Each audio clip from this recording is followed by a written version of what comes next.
I'd like an answer to your question, Chair, that you just asked. I think it's really pertinent. And the other question, I suppose, in the context of us having a massive housing crisis at the moment,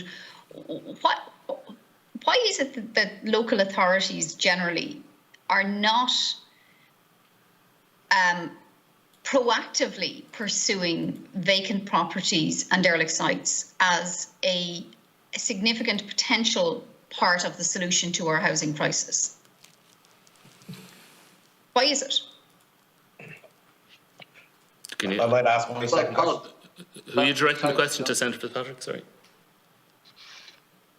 Well, I think, Senator, you mentioned two things. You mentioned dereliction and vacancy, and clearly outlined that we do compulsory for acquired derelict properties.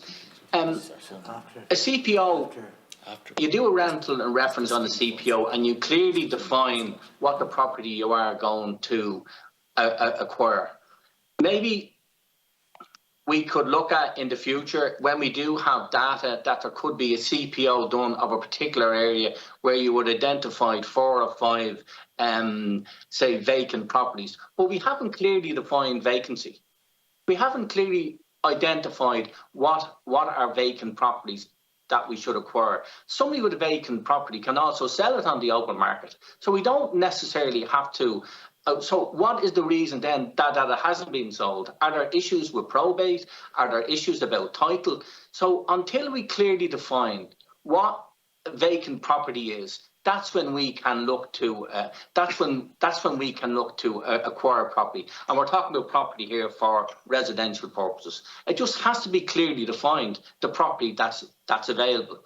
And as I said before, CPOs has to have a clear purpose.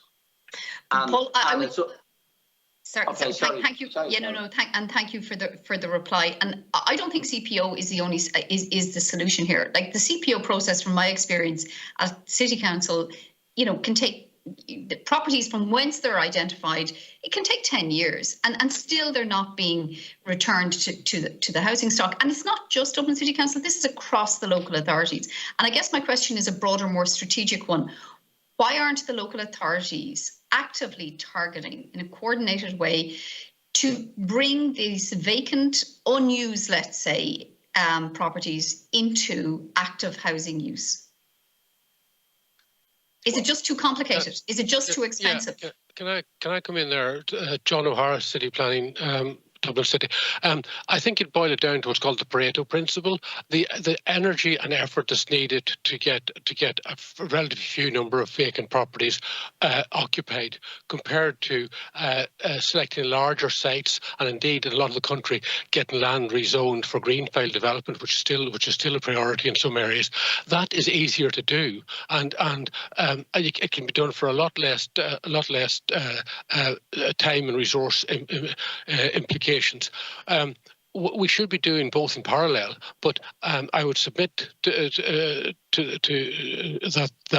just pursuing vacant properties alone will not be the solution to the housing crisis.